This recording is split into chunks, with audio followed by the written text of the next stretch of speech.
When I close my eyes, I often see my grandfather, a grey-haired old man, sitting in a samurai pose in front of the family altar, where the names of the ancestors of our clan, Yerichiko Matsudaira of Takamatsu, are carved on tablets.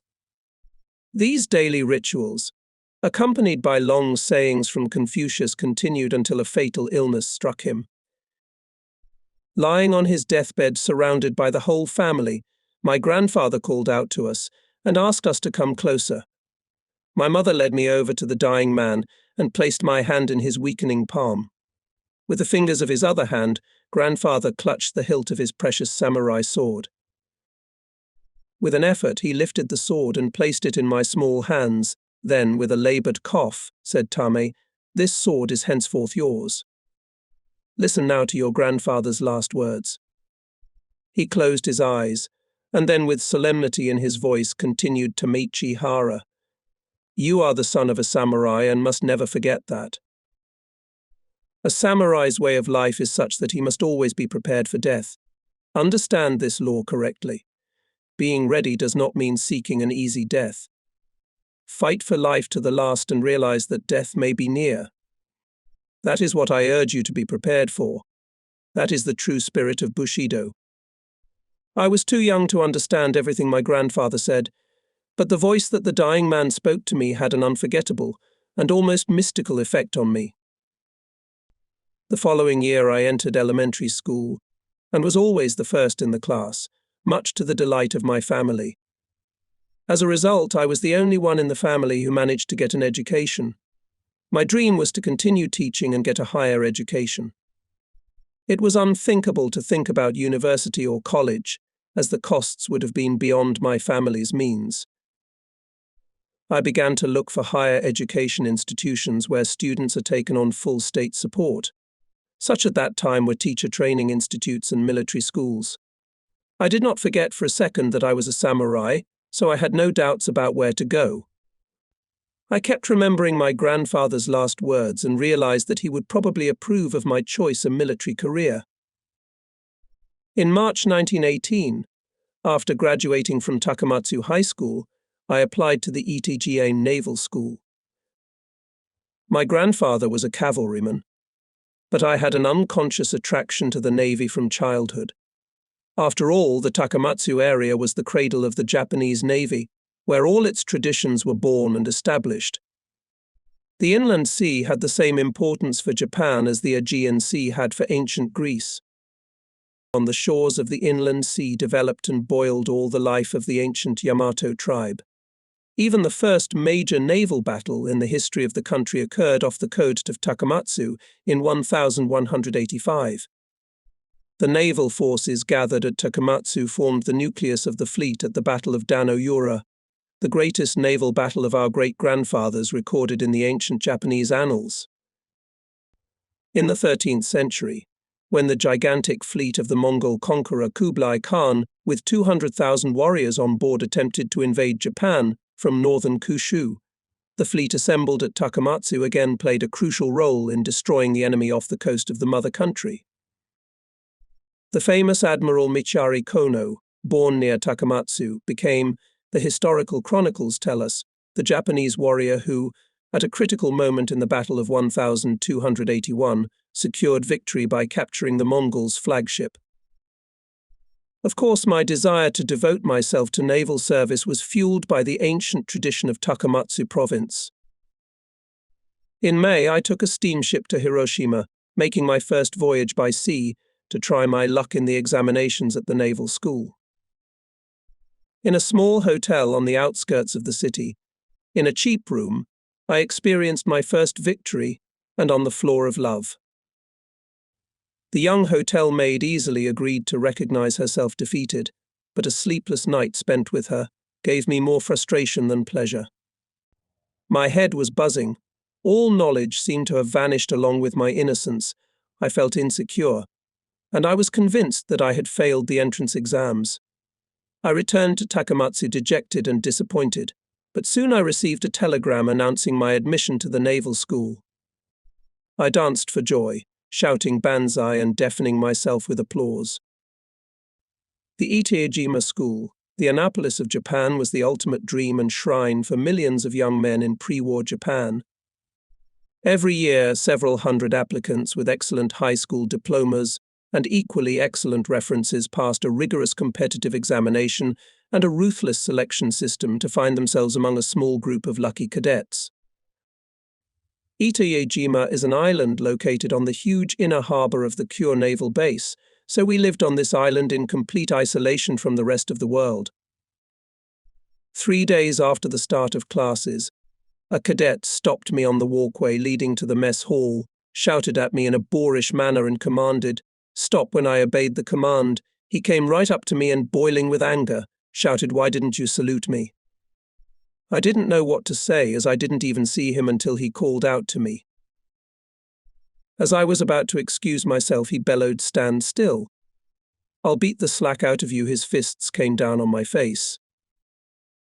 The next morning during breakfast, this third-year officer, our company petty officer, discovered that my uniform was not properly buttoned, and a dozen more blows disfigured the swollen face of the rookie. This time the beating was much worse than the day before. All day long my head was buzzing and sad bells were ringing in my ears. But such treatment was still considered humane. Usually freshmen were punished in the following way: the whole platoon stood in a line. The offender, raising his head, walked along the line, and from each cadet received a poke in the face or on the neck. Literally everyone went through this unique system of strengthening discipline, which knew no indulgences. We got up at 6:30 to the sound of horns playing the wake-up call. Without any break for rest, there were classes in classrooms, formation training, which lasted until the very departure at 21. By the end of the first year, the service gradually improved, and the beatings stopped.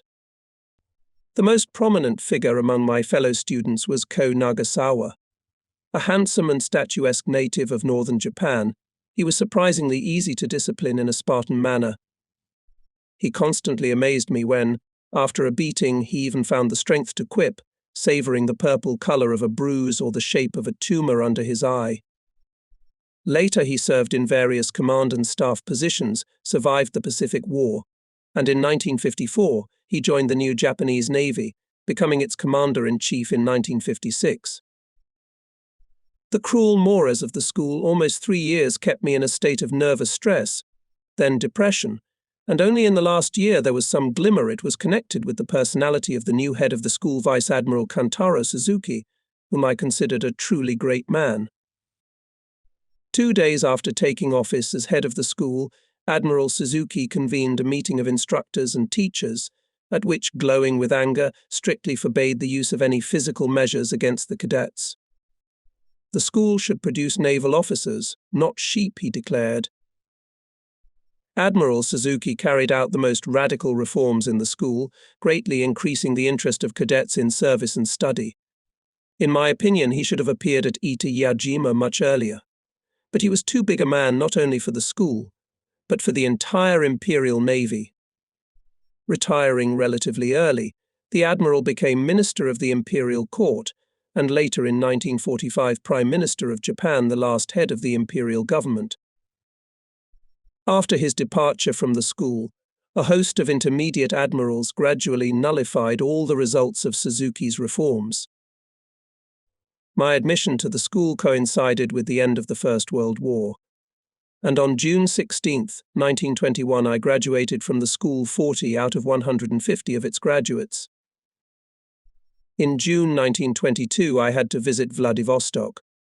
The harbour and hills reminded me of the neighbourhood of Nagasaki. The similarity with Nagasaki stopped there.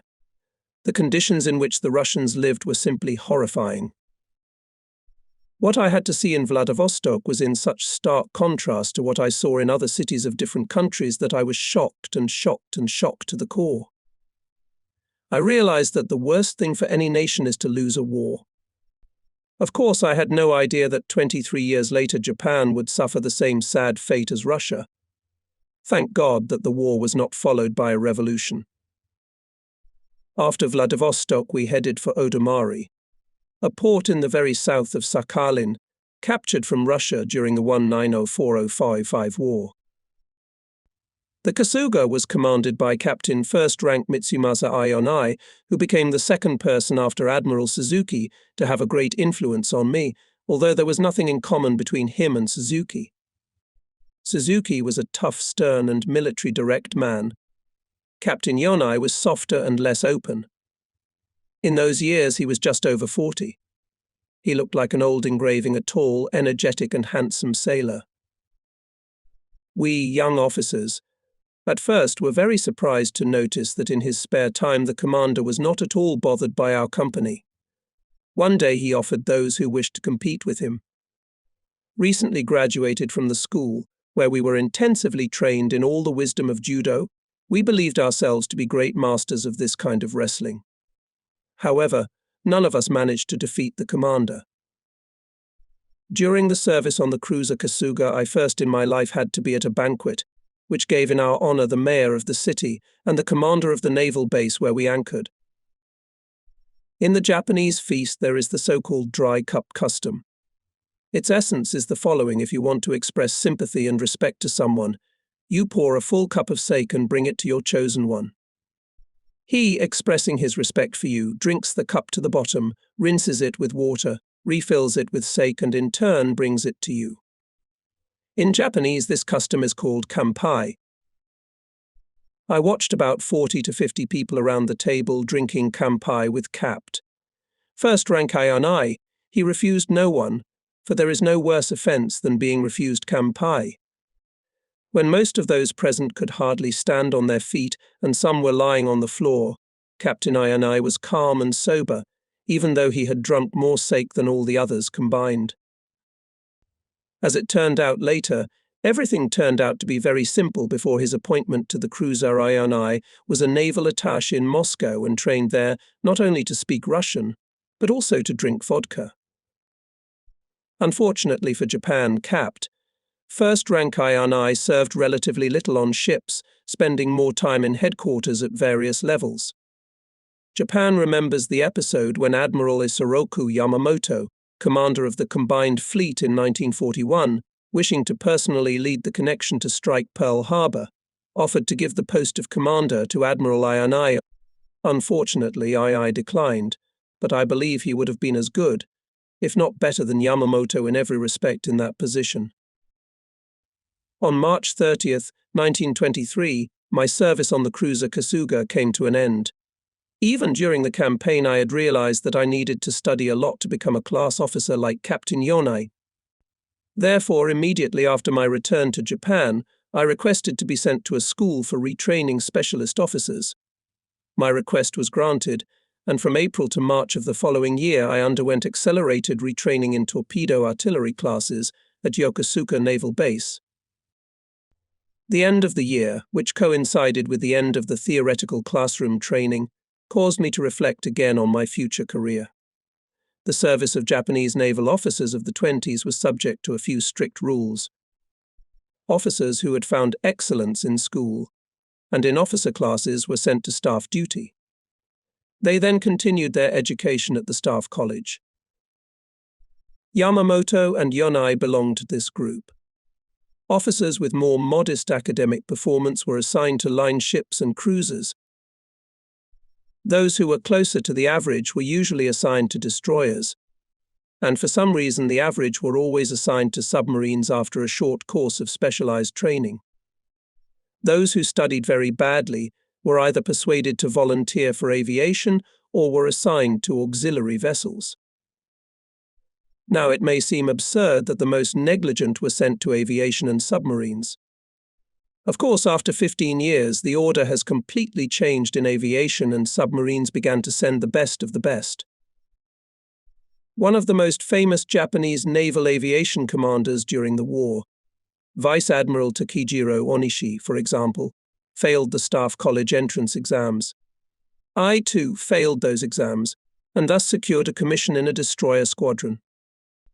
After completing the course, I was assigned to a destroyer, but when I learned its name, I almost cried with self-pity. My new ship was Hatsuyuki, an obsolete destroyer of the lowest category of displacement of 381 tons, which served by this time more than 20 years. By modern standards, it could not even be called a destroyer. True, he still squeezed out of their machines 29 knots, 10 knots more than the cruiser Kasuga. Hatsuyuki was based at Port Arthur.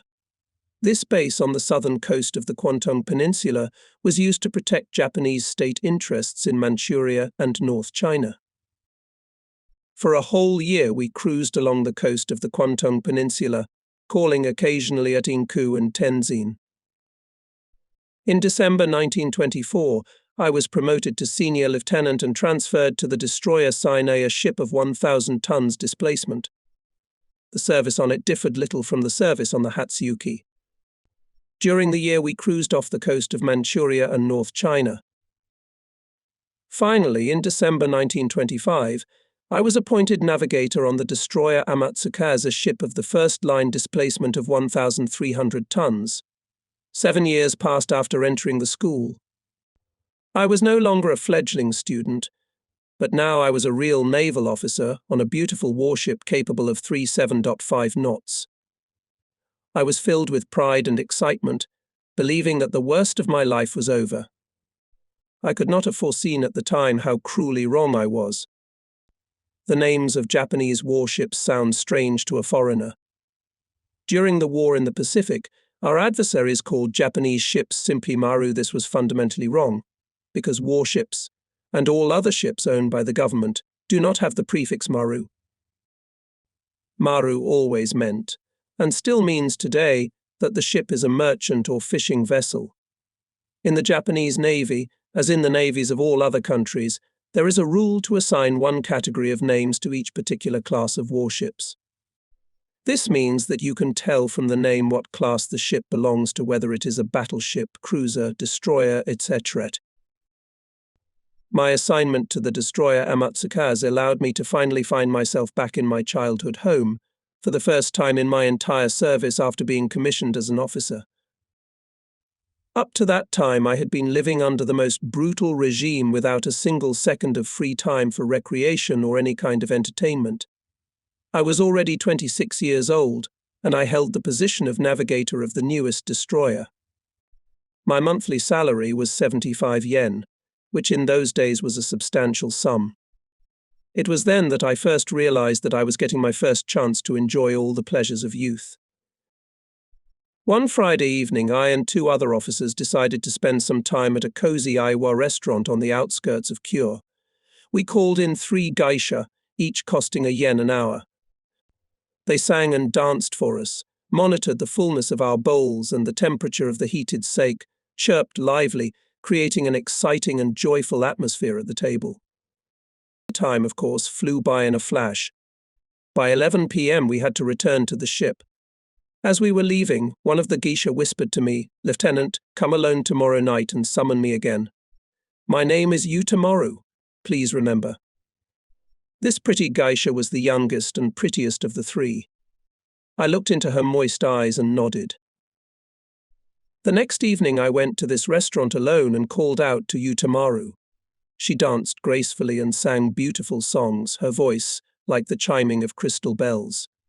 I had emptied several cups of sake and was quite tipsy, but I wasn't too worried about it. There were 24 hours ahead of me, and the entire night belonged to me. My restaurant bill, including her service, totaled 10 yen. 2 days later I went there again, already feeling seriously in love. Within 2 weeks I had spent my entire monthly salary. When Utamaru heard about this, she said, "You mustn't despair. Get some modest room in town where I can come and you won't have to spend any money."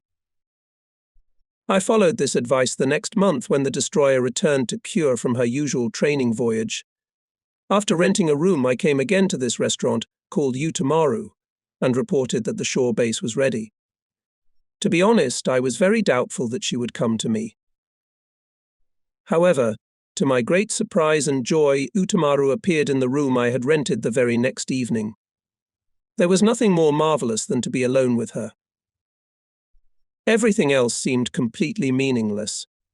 In fact, I didn't even know what a huge sacrifice Utamaru had made to come to me tonight.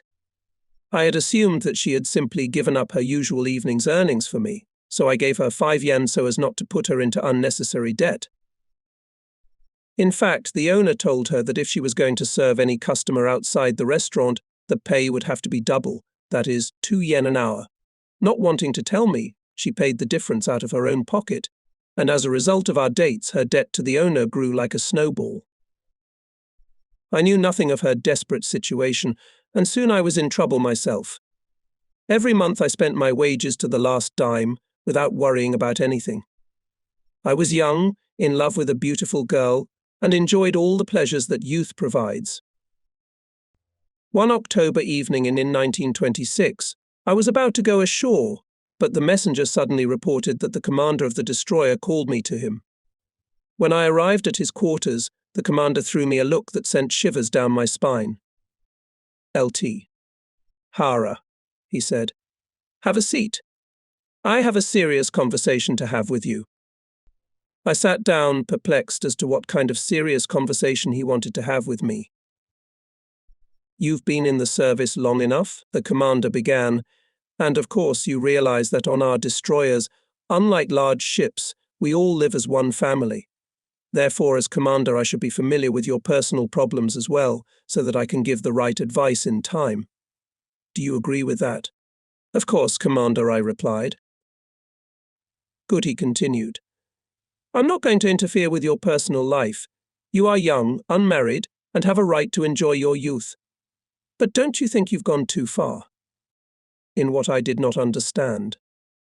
"In your relationship with the geisha," the commander explained. "I never had anything against it if my officers visited a geisha from time to time, and I have nothing against it now. But living with a geisha is too much. Stop it at once." "How old are you now?" "It will be 26 on the 16th, I muttered. "Why aren't you married yet? You're a groom after all. Thousands of the most respectable families would be honored to have a son-in-law like you." "Of course, Commander," I replied dejectedly. "But it seems to me that the life of a junior officer is not well fitted for marriage. I have never even seriously considered it." "Do you intend to continue living with a geisha?" the commander asked.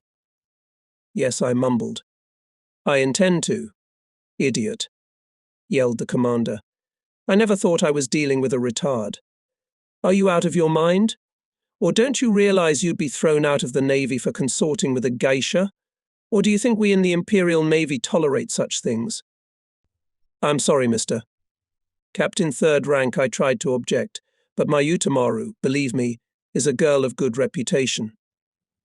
If it is forbidden to cohabit with her, I shall ask permission to marry her." "No one will give you such permission, and you will ruin your career permanently," the commander cut off. "It may interest you to know that I have received a letter from the owner of your geisha. Do you even know that because of your frivolity this girl owes the establishment already 2,000 yen? An officer can't behave like that. Either change your lifestyle or get out of the Navy. I'm disgusted to even talk to you. Get out." I jumped out of his quarters shocked to the core, falling immediately into a state of deepest depression and having absolutely no idea what to do. No matter how hard I racked my brain, it was beyond my power to solve the problem. Besides, it was urgent to get money to cover Utamaru's debt. Finally, I decided to ask my brothers for advice and help. The brothers responded quickly, and their curt letters showed that they resented my behavior as much as the commander. Nevertheless, each sent me a few hundred yen. In accompanying letters, each added that I had no right to expect more in dealing with the consequences of my shameful life. Both warned that they would disown me if I did not once and for all cease my immoral behavior. The most difficult part of this sad story was, naturally, my last conversation with Utamaru. She was completely calm and said in parting, "I never even dreamed of becoming the bride or wife of a naval officer. I have only obeyed my own desires and feelings and am alone responsible for everything, including getting into such debt. And those few months that we were together will forever remain the happiest of my life." December 1st, 1926, I was promoted to lieutenant captain and sent to the courses of commanders of destroyer squadrons. These courses selected those officers who, based on previous service, could fulfill the role of commander. The course was in Yokosuka, about 300 miles from Kure, and I was glad to go there, as I was in great need of a change of scenery and the whole atmosphere. At this time, the situation in mainland China was beginning to deteriorate sharply because of the rivalry between the two warlike Chinese generals, Chiang Kai-shek in the south and Chiang So-lin in the north. In 1927, Chiang Kai-shek's forces achieved notable success by capturing Nanjing on March 24th, but made a major mistake in doing so.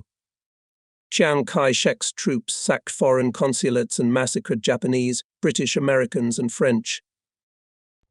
In May 1927, Japan landed troops on the Shenyang Peninsula in North China to prevent similar incidents from occurring. However, this only fueled anti-Japanese sentiment in China. At that time, after graduating from the course, I was assigned as the commander of the mine and torpedo warfare unit of the destroyer Suzuki. In this position, I served longer than in previous positions, a full 2 years. At the end of 1928, when we were stationed in Kobe, I met my brother Sakuro, who began to persuade me to get married as soon as possible. I shrugged it off, saying, "You know me well. What kind of groom am I now?" He replied seriously, "Let me find a bride for you." I was sure he wouldn't succeed, so I easily agreed. However, about a month later, I received a letter from my brother with a picture of a young girl enclosed and a few lines written in it, where my brother recommended her to me as the most suitable bride for me. The girl's name was Chizuo Sayama. She was 22 years old. She was the adopted daughter of Japan's largest leather dressing and leather goods manufacturer. The photo convinced me that the girl was very beautiful. My brother added that she was also well-educated, having graduated from Oshamitsu High School in Tokyo. The letter also noted the rich dowry the parents were giving for the bride, 5 large houses in Kamaruka, a first-class resort near Yokosuka. All of this was not quite clear to me. Why would such a beautiful, rich, educated girl choose to marry me, a simple naval officer with nothing but a uniform and a rather average salary? I was tormented by suspicions. I showed the letter to my faithful messenger and asked him for his opinion.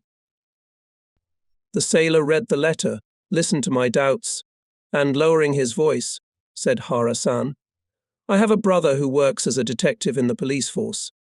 If you don't mind, he'll find out all about her." I agreed, and a month later, my messenger's brother presented my future wife's background. The report confidently stated that Mrs. Asayama was flawless in every way. We met for the first time in early March 1929. Our conversation lasted about an hour. Parents on both sides were present, as the first meeting was considered extremely important. The next day, I notified her family of my consent to the marriage. Immediately after the marriage ceremony, we took a honeymoon trip. The duration was 1 day. The next day, I returned to Yokosuka alone. My young wife got off in Oiso, a resort town between Atami and Yokosuka, where her adoptive parents lived. I then had a strange family life where I managed to see my wife once for a few months. After 6 months, I was transferred to the destroyer Akikaze. It was a new destroyer of 1,500 tons displacement.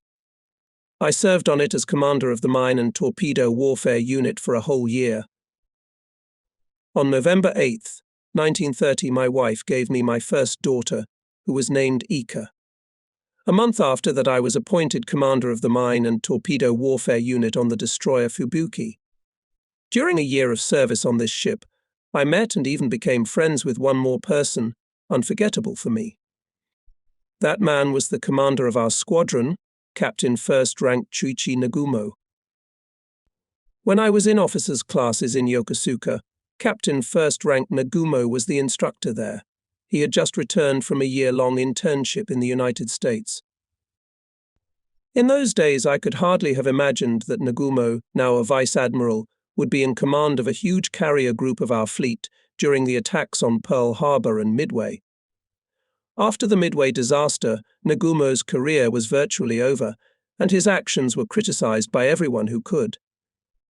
but in my memory he will forever remain a brilliant and aggressive naval officer, and at the same time a kind and cordial man. Despite the help of Capt. First rank Nagumo, I failed to make it through the staff college entrance examinations. Instead, I was assigned to that college as a lecturer. This happened in September 1932. For 3 years after my marriage, I worked on a very interesting project. Some people knew about it, but only in general terms, because I didn't tell anyone the details. I had to perform thousands of complex calculations and computations, and in the end I managed to mathematically prove the complete untenability of the doctrine of torpedo weapons use, adopted in the Imperial Navy. As a result, I created a new manual. When I publicized my results, it caused quite a sensation in the Imperial Navy. I am more proud of the new doctrine of torpedo weapons I created than of all other achievements during my long service in the Navy, including my actions during World War II. In detail, my theory is very difficult to explain without using the apparatus of mathematics. Very simplistically, however, it can be told. For a great deal of time I studied torpedo weapons and practiced their use with an almost religious fanaticism. For almost 3 years my Bible was the torpedo gun manual. Almost every week our division went out on training firings. After 3 years of intensive practice I began to doubt my abilities, as I was rarely able to hit a target with a training torpedo. At first I blamed it on my own incompetence and constantly worked on improving my theoretical and practical knowledge. I was already able to accurately determine the distance to the target and its speed just by looking through binoculars. Checking these data with the help of instruments, I was convinced that I was not mistaken, but the number of hits did not increase. Then there were doubts about the correctness of the doctrine of using torpedoes. Thus began my work in revising all the components of the torpedo salvo. As my research continued, I tested them on training firings and saw how much higher the effectiveness of the hits became. As a result, I gained a reputation as the most accurate torpedo man in the entire fleet. Capt. First rank Nagumo took an interest in my experiments, supported me, and with his authority ensured that the new theory was accepted by the command in 1932. My instruction revolutionized the entire torpedo doctrine of the Navy. Within 1 year of the implementation of the new precept, all firing performance indicators in the fleet improved dramatically. All of this coincided with the arrival of beautiful, fast new destroyers that did the entire fleet proud. We no longer had to worry about the numerical superiority of the Americans, so much so that our material was better and more efficient. So we believed, not taking into account, of course, many facts not known to us at the time. We did not take into account, in particular, the secret American development of new types of electronic weapons, and equally the growing air power of the United States. And these were decisive factors that influenced the outcome of the Second World War. On November 15, 1933, I was promoted to Captain Third rank. By this time I was already the father of 2 daughters. It had been 12 years since my graduation, and I finally felt like a real naval officer.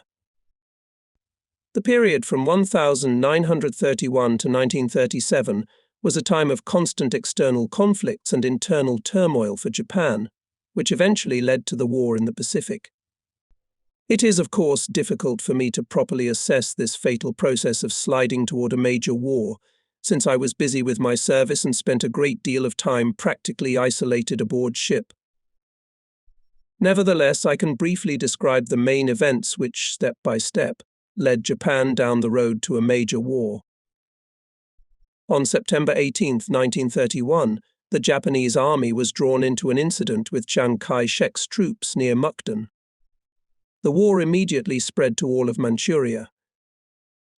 On May 15, 1932, about 24 young Army and Navy officers stormed the residence of conservative Prime Minister Tushi Inukai and assassinated him.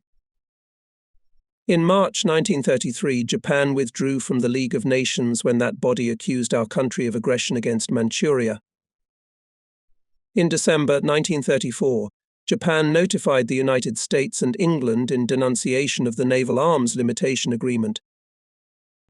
In August 1935, Lieutenant Colonel Saburo Aizawa, an extreme right-wing extremist, broke into the office of Lieutenant General Tetsuzana Nagata, head of a department of the War Ministry, and hacked him to death with a sword. On February 26, 1936, a group of irresponsible officers from the 1st Guards Division attempted a military coup. I had by then been given command of my first destroyer. Then, in 1934-35, I had to be even a judge of the naval court, which gave me the opportunity to learn the laws and the basics of jurisprudence. And during the mutiny, I was again in the ranks, commanding the destroyer Nagatsuki Full Moon. On July 7, 19,377, the so-called China incident began at the Marco Polo Bridge near Beijing. The army tried to localize the conflict, but the intense anti-Japanese sentiment among the Chinese immediately spread to several other areas. On August 23rd of that year, I received my first baptism of fire under circumstances most unlikely for a destroyer commander. The Chiang Kai-shi hordes were on the offensive against Shanghai, where thousands of Japanese citizens lived. A brigade of Japanese Marines was stationed in the city to protect their lives and property. The Marines fought valiantly against vastly superior enemy forces, but their strength was dwindling. Then followed the order to bring army units to Shanghai from Nagoya on 4 destroyers. By this time, I was given command of the destroyer Amagiri. It was a ship of the latest design with a displacement of 2370 tons. The Amagiri took on board about 300 heavily armed soldiers. They, like sardines in a jar, were piled all the available space of the destroyer. Under cover of night, a detachment of 4 destroyers slipped out of Nagoya and in 2 days covered the distance of 1,000 miles to Shanghai. Under cover of darkness, we penetrated the Shanghai port and placed the destroyer against the wall of the railroad wharf at Wuzhong.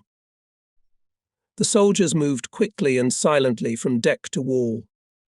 Suddenly, machine gun bursts struck from the upper floors of a darkened building about 50 meters from the pier. The Amagiri's 6 127mm guns furiously rumbled back at the unseen enemy. Although we were unable to achieve complete surprise, the landing had succeeded in driving the Chinese back from the Japanese quarter. In November, I brought the Amagiri back to Japan, and a month later was assigned to command the newly built newest destroyer, the Yamagumo. While the fighting was going on ashore, I continued to cruise in Chinese waters, trying to follow the world situation from the scanty press reports. In the middle of 1938, the Munich Conference was held. Adolf Hitler's power was growing in Europe. In November, I was promoted to captain second rank, but until March 1939, I continued to perform the boring and monotonous tasks of blockading Chinese waters. On September 3, 1939, World War II broke out in Europe, and Japan continued to be rocked by government crises. In January, the cabinet was headed by my former commander, the much-revered Mitsumasa Ionai. Ionai was convinced that if Japan joined the Axis countries, it would be dragged into all-out war. He made titanic efforts to oppose the conclusion of the famous Triple Pact. However, the army generals who had lost their heads were firmly convinced that the Axis countries would soon win the war, and all the spoils would be divided between Germany and Italy. Seeing that they could not in any way induce Ionai to join the Axis countries, they simply decided to bring down his cabinet by forcing the resignation of the Minister of War. Under the old Japanese constitution, only an active duty general could be the Minister of War. And when General Shunroku Hata resigned in mid-1940, no general accepted Ionai's offer to take the post. Thus, on July 21, 1940, Ionai's cabinet fell as well. In September 1940, the new cabinet, headed by Prince Kono, concluded the Triple Pact with Germany and Italy. For a full year, Prince Kono bravely fought the aggressive chauvinism of the army generals and American economic pressure. but the generals managed to bring down the prince's cabinet as well, forcing him to resign in October 1941. The day of October 9th, 1941 is forever etched in my memory. On that day, more than 200 warships of the Japanese combined fleet gathered in the Hiroshima raid. There had hardly ever been an occasion before when the entire combined fleet had gathered in one place. At that time, I was the commander of the newest destroyer Amatsukaze's displacement of 2,500 tons, which the day before entered the 2nd Destroyer Squadron of the 2nd Fleet. 4 of the newest destroyers of the same type were part of the 16th Division of the 2nd Squadron. It was a beautiful fall day. Warships of all classes and types gracefully stood at anchor, reflected in the mirror surface of the gentle blue waters of the bay, and were comparable in their severity to the sparkling snowy mountain tops surrounding the raid. Flocks of gulls with loud cries carried in the sky, breaking the peace and quiet reigning over the ships. At 9:00 on the mast of the flagship battleship Nagato crawled up 3-flag signal, on which instantly aimed binoculars of watch officers and signallers from all ships. The signal was very unusual: all ship commanders to report to the flagship. On all ships began to hastily prepare for launching commanders' boats and veilboats. In a few minutes my motorboat was already hurrying to the Nagato. By the time of my arrival, the vast bay of the battleship was already filled with nearly 100 officers commanding ships, flotillas, squadrons, and fleets. Among those present, I quickly noticed 2 of my direct superiors, Rear Admiral Reizo Tanaka, commander of the 2nd Destroyer Squadron, and Vice Admiral Nabute Kondo, commander of the 2nd Fleet. All of their faces showed grim concern. Despite the beauty of the fall morning, the whole atmosphere was filled with tension. The bells on the battleship chimed 9:30, and we noticed all the junior officers and sailors were sent below. Only officers of the rank of Captain 3rd rank and above remained on deck. Such unusual precautions added to the anxiety and tension. A podium was set up on the deck, where one of the flag officers of the combined fleet headquarters, Captain 2nd rank Heijimi Yamaguchi, suddenly appeared. "Gentlemen, may I have your attention, please?" he shouted. "The Commander-in-Chief of the combined fleet will now address you." The command attention was given, and Admiral Isoroku Yamamoto appeared on the deck and took the podium in complete silence. Legazpi waters, conducting anti-submarine patrols and escorting troop transports. The enemy did not make himself known, and therefore the main impression of those days was the monotonous boredom of shipboard life. We actually provided security for the rear area, while the main landing operation on the island of Luzon.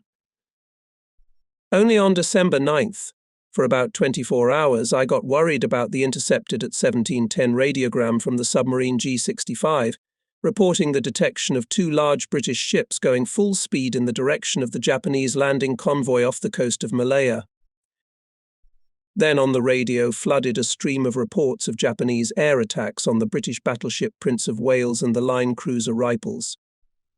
With undisguised excitement, I read report after report of this battle played out about 1,000 miles away.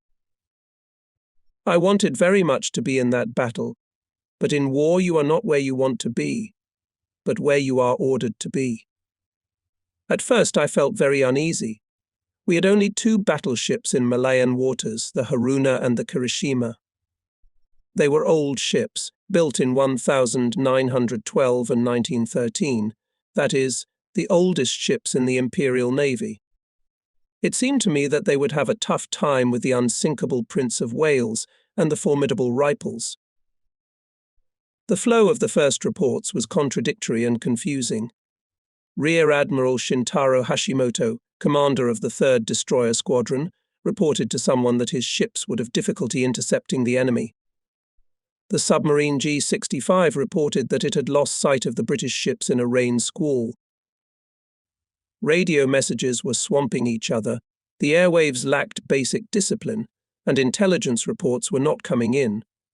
Strangely enough, not a single American ship was in sight to interfere in any way with our invasion of the Philippines. But it must be honestly admitted that the appearance of 2 British ships brought the whole huge area into a state of near panic. At 2 p.m. On December 10th, the situation cleared up somewhat when the message came in: British ships are following without air cover. Then again sprinkled radiograms one after another. 22nd Squadron bombed enemy battleship. 14:20. Enemy battleship torpedoed. 14:30. Air torpedo hit enemy cruiser. 14:40. The ship has lost power and is lurching hard to port. 1 of 5 enemy destroyers on fire. One of the enemy heavy ships exploded and sank. 14:50. Now I, too, was completely confused. It seemed incredible that Japanese planes alone had managed to sink the Prince of Wales and the Rifles.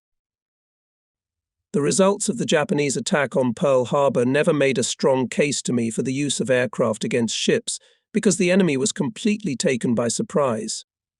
I confess to not having the proper latitude, being enamored of destroyers. But the destruction of a British battleship and a line cruiser off Malaya shook me to the core.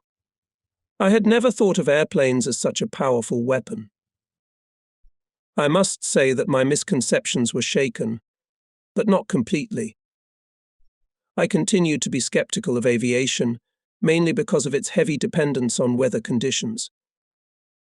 Of course, I could not then foresee that 3 years and 4 months later, a detachment of Japanese ships, where I will command a cruiser, will find themselves in almost the same situation as the British ships at Malaya, and will also be destroyed by a single enemy aircraft. On December 15th, the General Command, satisfied with the progress of the Philippine operation, concluded that there was no longer any need to patrol the waters off Legazpi and ordered our ships to return to Palau. While we were replenishing fuel and supplies in Palau, a new order came to escort the troop transports to Davao. On December 17th at 7, the convoy of transports with troops, divided into 3 echelons, left Palau. Escorted the convoy 7 destroyers and 2 patrol boats. The operation was led by Rear Admiral Tanaka from his flagship cruiser Jintsu. 45 minutes after leaving Palau, I received a report from hydroacoustics about their detection of a submarine just 2,000 meters away on a bearing of 80 degrees starboard. It was almost an exact repetition of the situation that had happened on D-Day. This time no more doubts plagued me. Increasing speed to 21 knots and approaching the target at 1,000 meters, I dropped a series of 6 depth bombs.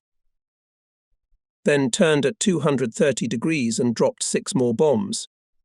The bombs exploded, raising huge fountains of water, but we found no results of our attack.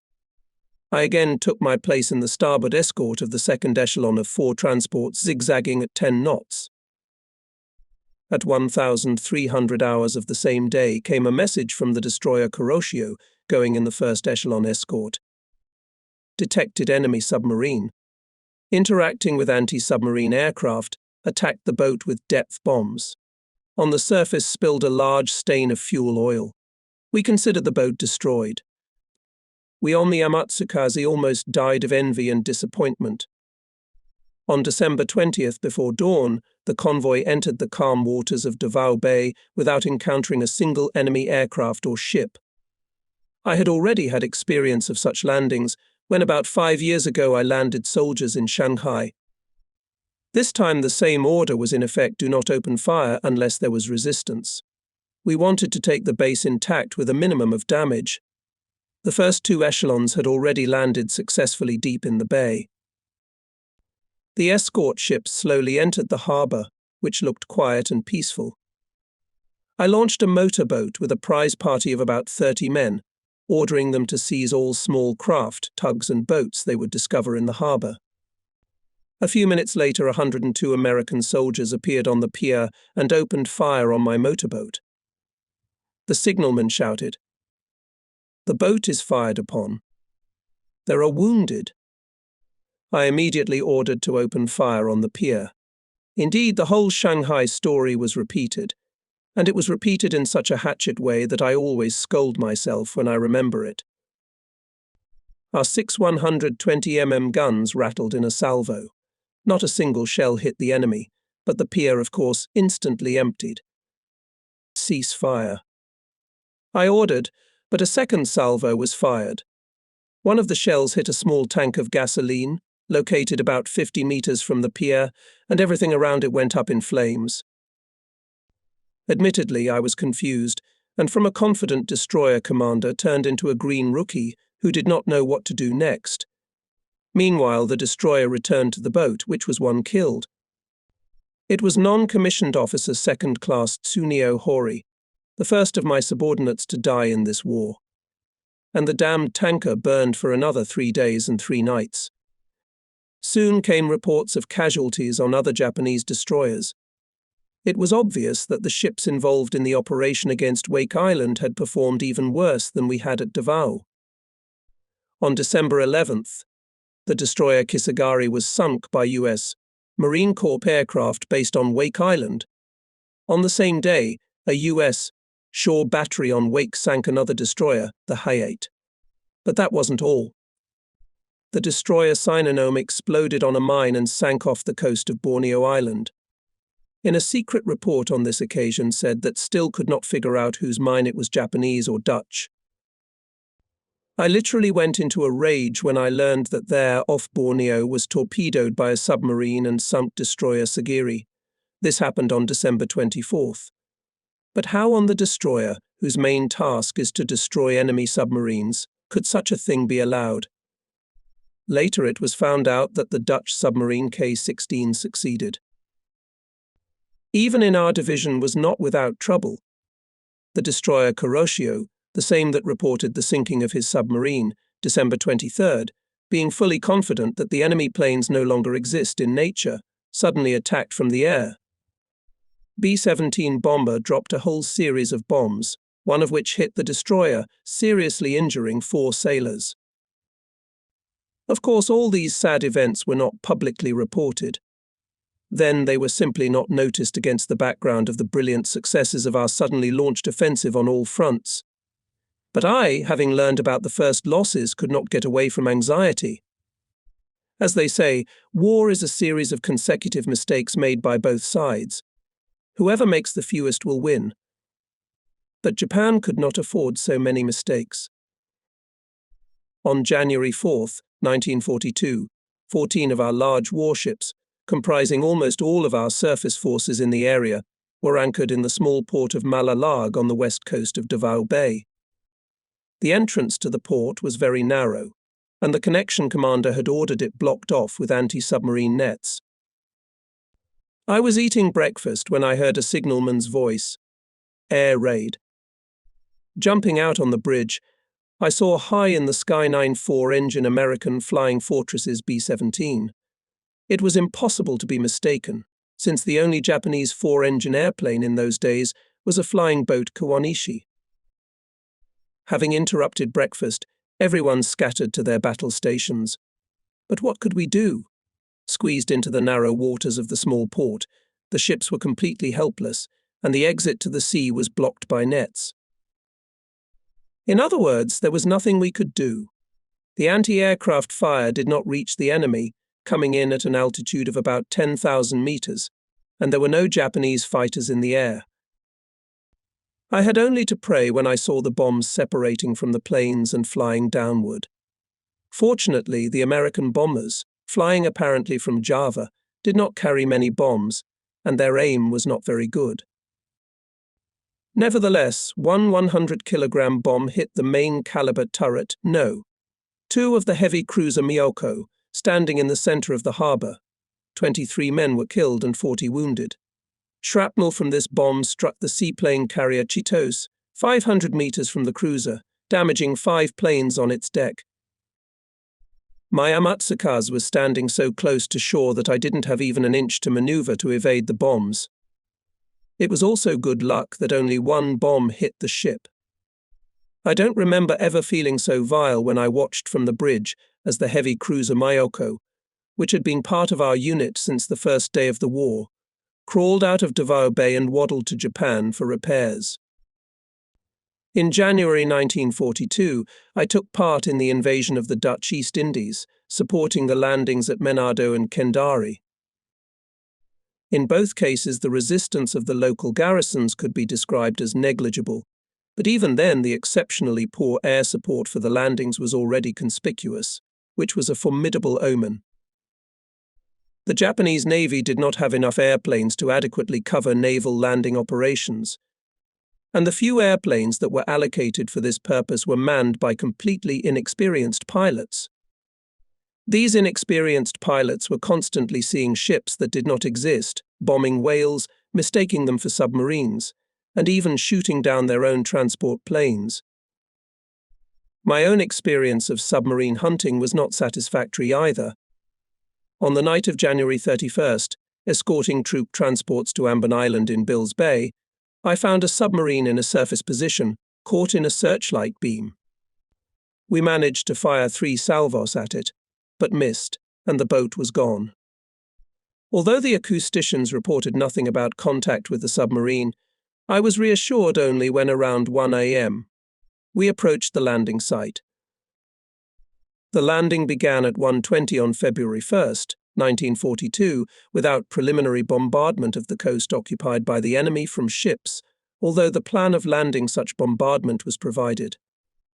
After my unsuccessful fight with the submarine, the enemy must have known of our approach and put their units on alert, and it seemed to me that artillery support of the landing force was necessary.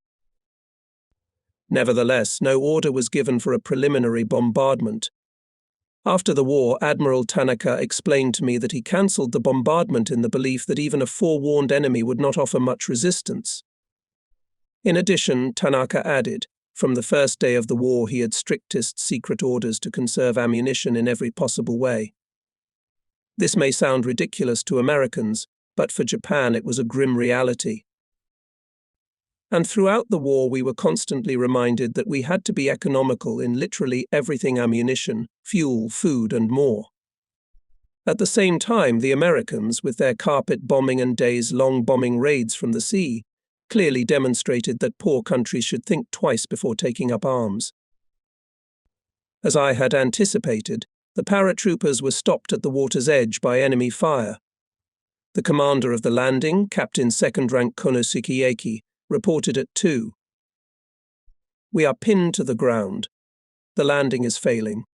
Standing on the bridge of the Amatsukaze, I was irritated and angry. The situation in all respects was developing in the most heinous way. At 3:20, the paratroopers reported that they had managed to capture a small bridgehead on the shore, but the hardest part was yet to come. At 5, a radiogram was received: "The fire of heavy enemy guns is destroying our flanks." By noon came the message that Captain Second Rank Iki was dead. How idiotic! How could this have been allowed to happen? A preliminary bombardment could have easily suppressed most of the enemy's fire points, saving the lives of Ieki and many others. I roared with anger and pounded my fists on the bridge railing. Shortly after the news of the landing force commander's death, Vice Admiral Tanaka's order followed: all ships to approach the shore and take on board the wounded. Amatsukaze took on board 30 killed and 90 wounded. Meanwhile, there was no progress in the battle ashore. We could no longer fire now, as we were completely ignorant of the situation there. Finally, at dawn the next day, seaplanes from the air transport Chitos took to the air to attack the artillery positions of the enemy. There were no more aircraft at our disposal, although air support from the aircraft carriers Soryu and Hiryu was promised. However, pilots' seaplanes proved to be good. They not only bombed the fortified enemy positions, but managed to drive away from the island Dutch bombers and even shoot down 2 of the 5. Finally, the garrison of the island, consisting of about 200 Dutch and Australian troops, capitulated. From the testimony of the prisoners, we learned that about 70 mines had been laid off the southern tip of Ambon Island, blocking the entrance to the harbour. Our minesweepers spent a week clearing the waters of the island of mines. 3 minesweepers were blown up and died with their crews. 2 days after the surrender of the garrison, a transport anchored in front of the entrance to the mined port raised the signal attacked by torpedoes from the seaside, and so it proved to be. Fortunately, the torpedoes passed by, but I decided to act immediately. I was sure that these torpedoes had been fired by the same submarine that had fooled me 3 days before. For the next 5 hours, the Amatsukaze scoured the sea, following like a snail at 11 knots. At higher speeds, our sonar worked very unreliably.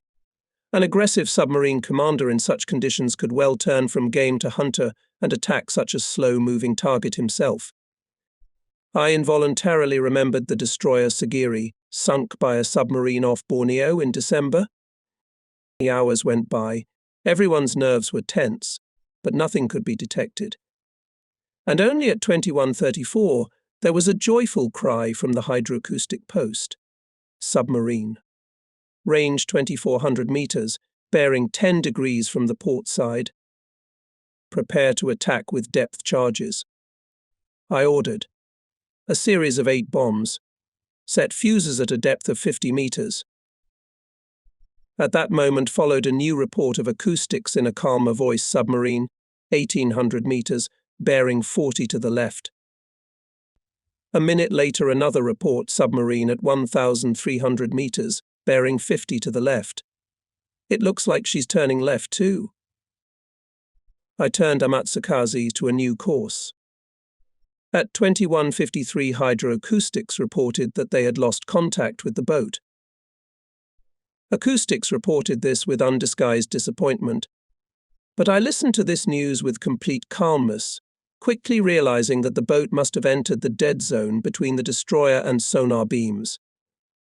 So Amatsukaze and the submarine should now follow the same course. All of this ran through my head along with the necessary calculations and came out in a command.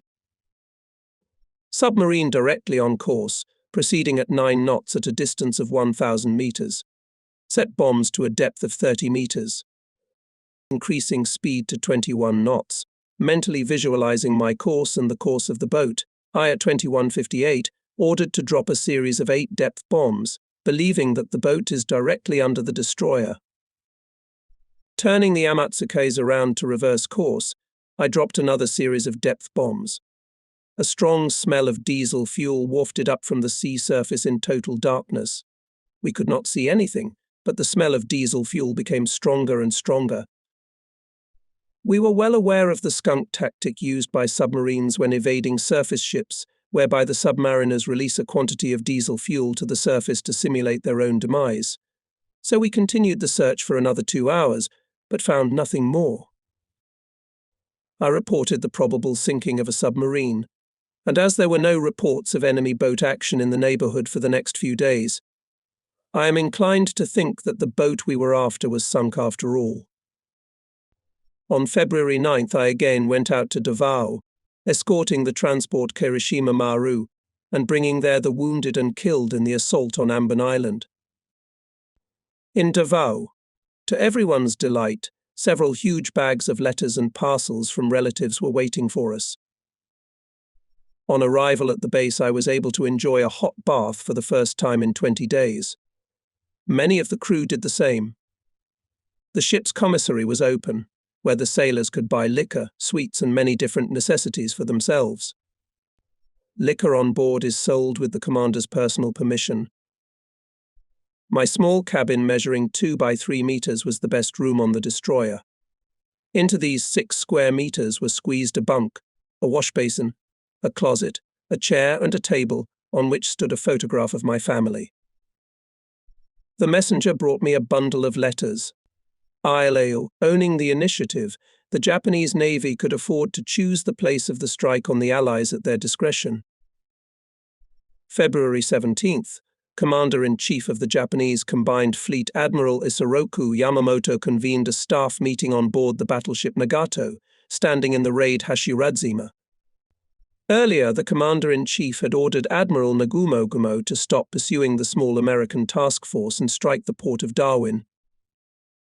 We must secure the oil and other resources of the Dutch East Indies.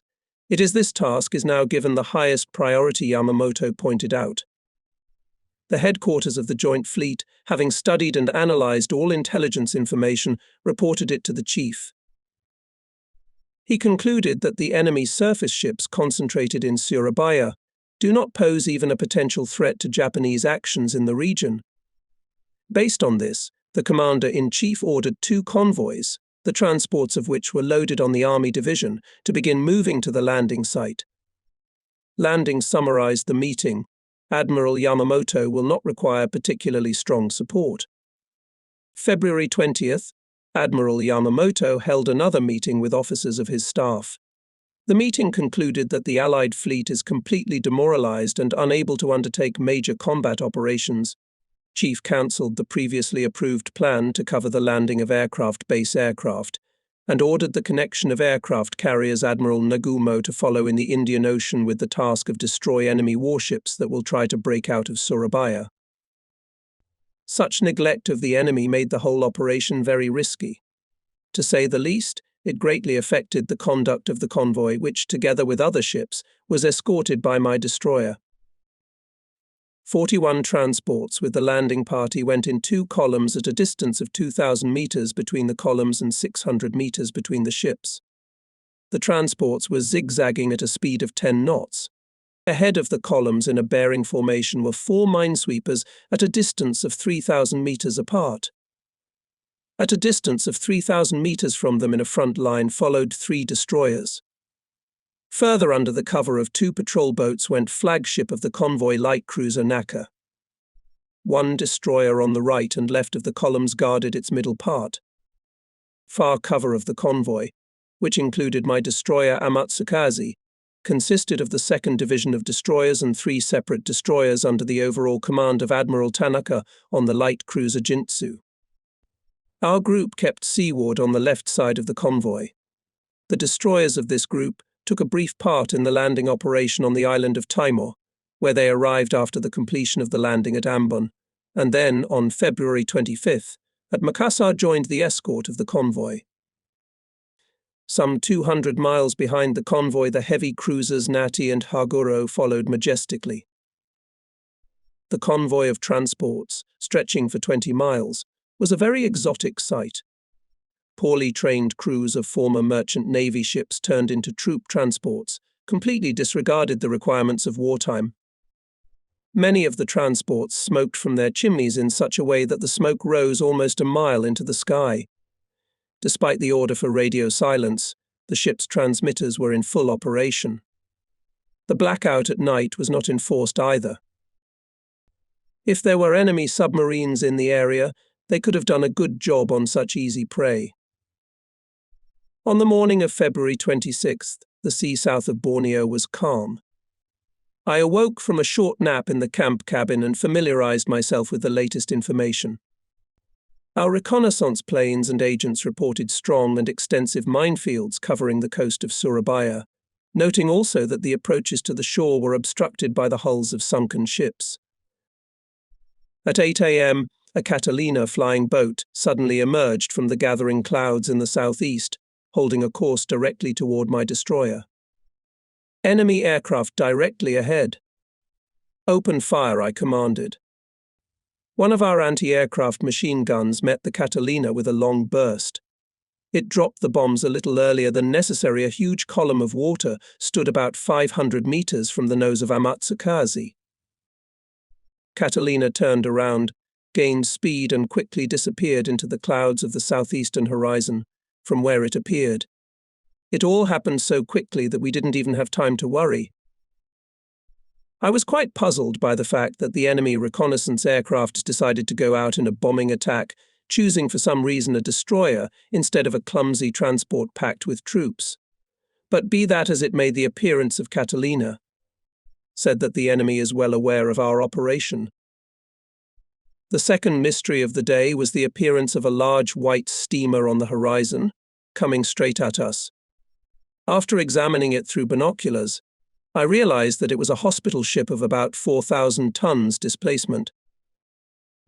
We raised the signal ordering the steamer to stop for inspection and went towards it. Through binoculars, I saw a small-statured elderly man buttoning his uniform tunic with trembling hands on the wing of the ship's running bridge.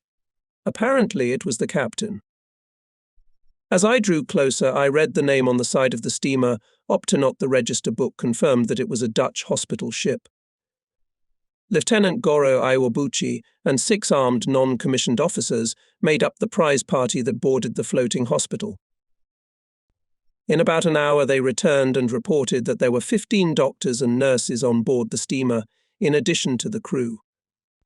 I requested instructions from Admiral Tanaka, who replied, "Even a hospital ship is undesirable in this neighborhood.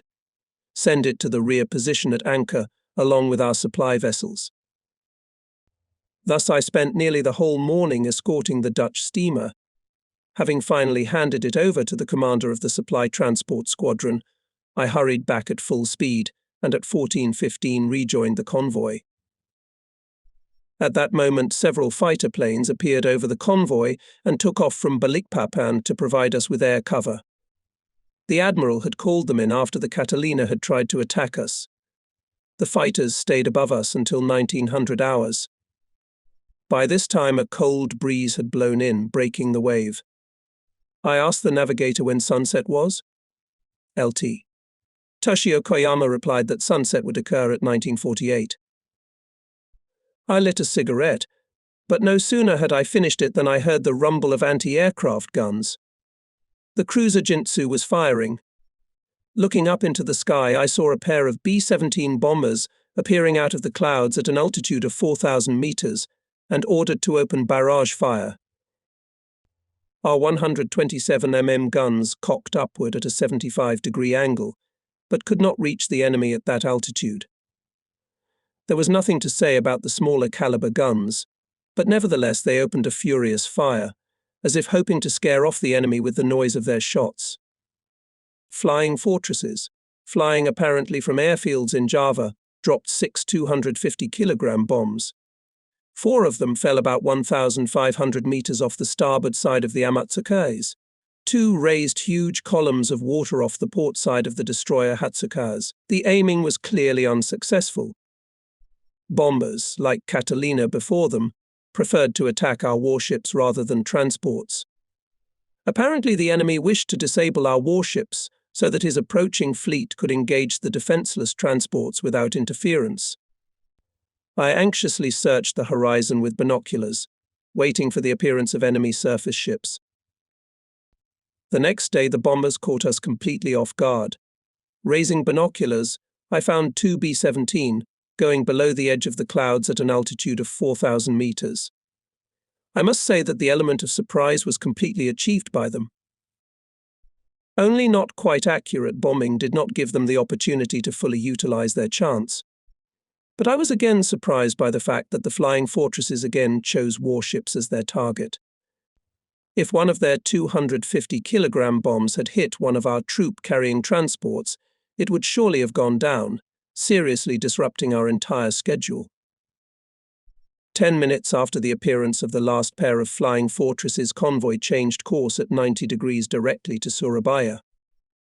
Soon came a message from a Japanese reconnaissance plane, flying from Balikpapan, 5 cruisers and 6 destroyers of the enemy at 12 at 63 miles from Surabaya, bearing 310 degrees.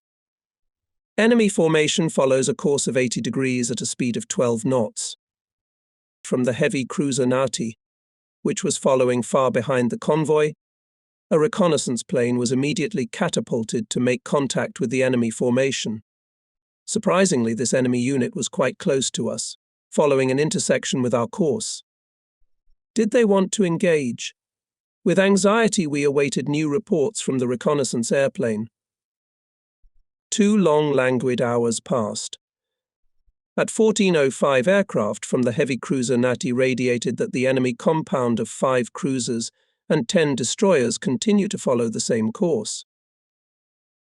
With our 2 heavy cruisers still 150 miles astern, the approaching enemy force looked much more imposing than our escort ships.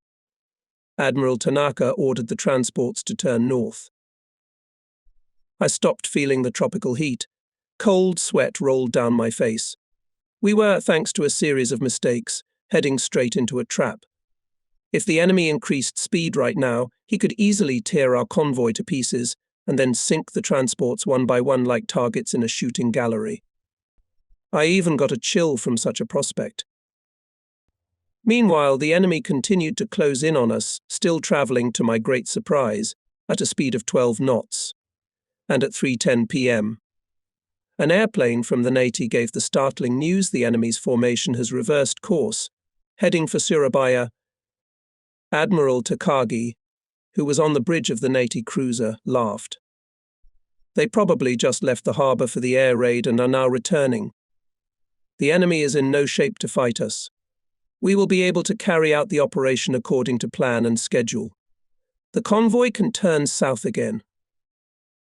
However, at 16:30 came another equally surprising radio from a reconnaissance plane. The enemy formation has again laid down on the previous course, leading to a rapprochement with the convoy. The enemy formation has reorganized from 2 columns into 1 column and increased speed. The course is 20 degrees. A minute later came the following message: the speed of the enemy 22 knots, the direction directly to our convoy. Now there was no doubt about the enemy's intentions.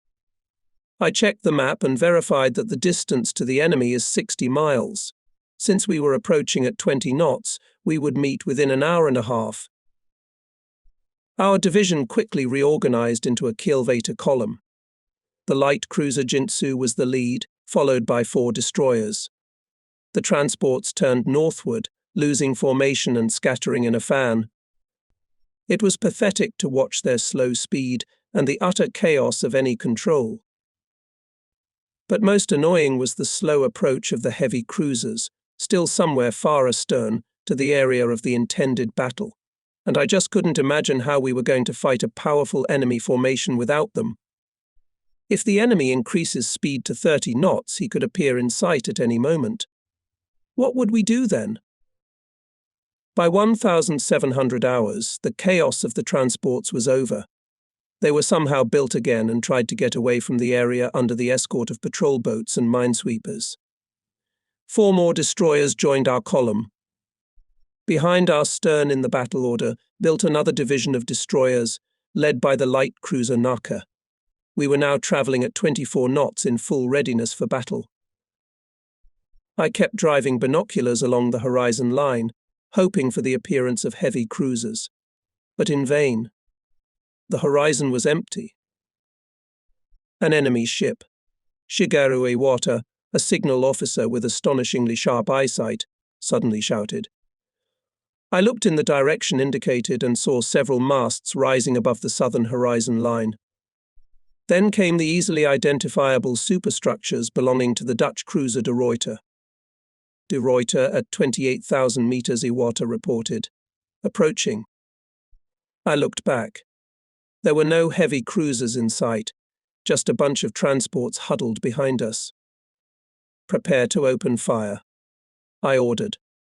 Target the lead ship of the enemy column. Suddenly there was complete silence on the ship. The destroyer was going into its first battle. The silence was interrupted by Petty Officer Iwata's shout. Nachi and Haguro on the horizon. The long-awaited cruisers finally floated majestically into the eastern part of the horizon. They were still very far away, but I breathed a sigh of relief and noted the time 17:30. The enemy ships suddenly turned to the west and laid down on a course almost parallel to ours. This maneuver of the enemy was also not quite clear. He saw our column, but for some reason refused to go straight at us. Staying on the same course, the Allies could hit our ships with a full-board salvo, while we could act only bow guns. Thanks to this strange maneuver of the enemy, we were still able to gain time. Admiral Takagi even jumped with joy when, even from a distance of 36,000 meters, saw that the enemy turns on a parallel course.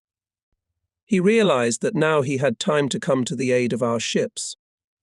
On the mast 90 was raised a signal turn in 3 columns, course 170 degrees. A minute later, the light cruiser Naka opened fire on the enemy from a distance of 22,000 meters, which was too great for his 140 mm guns. Realizing his mistake, Admiral Takagi quickly reversed his decision by raising the signal, lay on a course parallel to the enemy. The cruiser Jintsu turned around with her 4 destroyers, and having passed at full speed about 10,000 meters in a new course, also opened fire from his 6 140M guns on the cruiser De Ruyter, which was now about 18,000 meters from us. The shells fell with great underflight. The 4 destroyers followed the cruiser without opening fire. For our 127M guns, it would have been a waste of shells. Nati and Haguro was also opened fire with their 8-inch guns from a distance of 25,000 meters. But even their guns could not yet reach the enemy. The Allied ships changed course again, this time to the southwest, apparently wanting to increase the distance between themselves and us. The enemy guns fired a volley at our ships, but the distance was too great for them. All their shells fell with a large underflight. At 18:05, Rear Admiral Shoji Nishimura, commander of the 4th Destroyer Squadron, apparently having lost patience with this useless artillery duel at extreme distance, ordered his ships to give the enemy torpedo salvo. From a distance of more than 15,000 meters, cruiser Naka and its 7 destroyers fired 43 torpedoes at the Allied ships. Oxygen torpedoes, the pride of our fleet, could travel 40,000 meters at a speed of 36 knots, but from such a distance, even from them, could hardly be expected to hit, except by pure chance. Of the torpedoes fired, about a dozen exploded after only a few thousand meters. What caused these premature explosions is very difficult to say. Perhaps there was some mechanical defect or 2 torpedoes collided with each other, and the explosion of one detonated the others. The other torpedoes continued on their way to the target, but none of them hit. After the torpedo attack, the Allied formation turned sharply south. By 1833, Admiral Takagi concluded that we would simply be wasting time and ammunition if we were going to continue the battle in the same casual manner, so he ordered all ships to close in and attack the enemy, as he feared that the Allied ships might disappear in the darkness. Meanwhile, the enemy's compound, having turned to the right, was now heading westward. Our ships also turned westward and fired a salvo at the enemy. In 4 minutes, the English cruiser Exeter was engulfed in tongues of flame, causing complete confusion in the enemy formation. The enemy ships began to put up a smoke screen. Exeter, coming second in the enemy column, began to lose speed rapidly. He rolled to the left, barely avoiding a collision with the following American heavy cruiser Houston. Then began to follow generally surprising things. Houston, apparently not realizing that Exeter simply out of order, also turned left, and only the flagship cruiser De Ruyter continued to still go straight at us. After a few minutes, the Dutch cruiser found that she continued to approach the enemy alone and began to turn around to join the rest of the ships, nearly colliding with the escorting destroyer in the process. The sudden chaos that prevailed in the enemy formation gave us the opportunity to close in on them, and 8 Japanese destroyers, including mine, developing a speed of 30 knots, rushed to the attack. In the meantime, the Allied ships had rearranged themselves, putting the stricken Exeter at the end of the column, and their guns opened fire on our destroyers. Being 7,000 meters away from the enemy, the destroyer Tokitsukaze, head of my Amatsukaze, received a direct shell hit. From the Tokitsukaze, puffs of white smoke fell, covering our destroyer and blinded everyone standing on the bridge, at the guns and torpedo apparatuses. Shells continued to fall all around, raising columns of water from the starboard and port sides, but fortunately none of them hit my ship. I clenched my teeth and continued to drive the destroyer forward to get within effective torpedo attack range, even as the enemy's shells fell ever closer. The enemy was heading northwest directly toward us. Now it was still 6,000 meters away. It was necessary to wait for the distance to the enemy to decrease at least to 5,000 meters. At 1927, Rear Admiral Tanaka ordered his flagship cruiser Jintsu to fire 8 torpedoes at the Allies. As the cruiser fired the torpedoes, an enemy shell landed near our destroyer. A column of water crashed down on the bridge, showering me with water. It was the first time I had been under enemy fire, and I felt, if not cowardice, at least great anxiety, and feared that I would lose my ability to steer the ship in cold blood. Meanwhile, I saw 16 more torpedoes fly into the water from the Yukikaze and Tokitsukaze apparatuses. Seeing this, I also gave the command to fire a torpedo salvo, and then the 4 destroyers following the Amatsukaze also did the same. I tried to calculate the chances of a hit. At a range of 6,000 meters, they looked very slim, less than 5%, that is, about 3 hits out of 72 torpedoes. But I was wrong. The enemy ships turned sharply to the west, and I realized that a good half of our torpedoes would pass astern of them. I had time to think that all torpedoes passed by, when suddenly I saw a huge explosion. A torpedo hit the Dutch destroyer Kortner, which instantly sank. 1 hit out of 72. How poorly we aimed and how perfectly the enemy made evasive maneuvers. At that moment, Rear Admiral Nishimura, with the cruiser Naka and 7 destroyers, came into range of the torpedoes. Turning around, they fired another 64 torpedoes at the enemy. The enemy turned 90 degrees again, this time to the north. It was an absolutely fantastic maneuver, and all 64 torpedoes passed by. The enemy, meanwhile, put up a smokescreen and turned again on a battle course in 2 clear 90-degree turns. Nothing was said about such tactics in the instructions of our fleet. I stood watching and marveling. At that moment, an enemy shell hit the destroyer Asagumo, killing 5 and wounding 19 men, temporarily disabling the machine.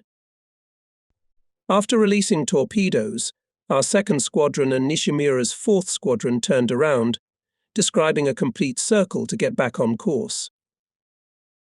As a result of this maneuver, the distance to the enemy increased again. It seemed that all our chances were lost, but the enemy's behavior in this battle continued to remain incomprehensibly mysterious. Turning on a fighting course, the Allied ships again closed with another smoke screen, under cover of which they turned directly to the north. The enemy's intentions in doing so were quite unclear. Perhaps they still wanted to attack our convoy. Finally, following us, heavy cruisers Naiti and Hagoro came into visual visibility with the enemy, and at 20 from a distance of 16,000 meters fired 16 torpedoes at the Allied ships, but the distance was too great. The enemy again made an evasive maneuver, and all torpedoes passed by. After that, the Allied fleet at full speed began to withdraw in a southerly direction towards Surabaya. It was rapidly getting darker, and glimpses of the Surabaya lighthouse could be seen to the south. At 20:30, Admiral Takagi ordered to stop pursuing the enemy and concentrate near the transport convoy. The battle that took place was actually a series of mistakes made in abundance by both sides. Almost everyone on the ships of Admiral Tanaka's squadron was dissatisfied with the order to stop the battle. We had plenty of ammunition left, and everyone had the feeling that we would have been able to finish off the enemy in the pursuit. Having ascertained that the destroyers had regrouped and rejoined the convoy, Admiral Takagi ordered his cruisers Nachi and Hagoro to freeze their engines and bring aboard the 5 scout seaplanes launched earlier by the heavy cruisers' catapults. For such a decision, Admiral Takagi nearly paid with his life. He was saved only by the utterly unbelievable blunders made by the enemy. Hooking a boom and lifting the hydroplanes bouncing on the waves was technically quite difficult and time-consuming. Later in the war, Japanese ships simply threw the airplanes catapulted from ships into the sea. But so far, during the period of our victories, no one could afford to throw the airplanes and pilots to certain death at sea. So Admiral Takagi made a perfectly correct decision in ordering reconnaissance planes to be brought aboard his heavy cruisers. He only completely misjudged the enemy's actions, believing that the Allied ships had fled to Surabaya. At 20:50, when aboard the Naiti fiddled with the last, the 5th plane, the signalman on the bridge suddenly shouted, "I see the 3rd Division of line ships." Captain 2nd rank Ishikawa raised his binoculars. "Asham," he muttered, "3-masted ships. Yes, they resemble the Haruna and Kirishima." "Where did they come from?" the officer of the watch inquired. 2 days ago they were in the Indian Ocean." Another half a minute passed, and Ishikawa was horrified to see that the enemy ships in front of him were unknown. They were only 12,000 meters away, and were coming straight at Admiral Takagi's cruisers, which were standing motionless. On the heavy cruisers standing with their engines stalled, turmoil broke out. Not only were the ships standing motionless, their personnel were not in their places according to the combat schedule, and the ships were not at all ready for battle. The enemy, having illuminated our ships with parachute missiles, could well see this. Admiral Takagi bit his lips so hard that a rivulet of blood ran down his chin. He lost his composure for a moment. Under the howl of the battle sirens, the Admiral roared. "Quickly finish with the airplane. Everyone to your posts." The seconds languidly passed. 1 minute, 2, 3.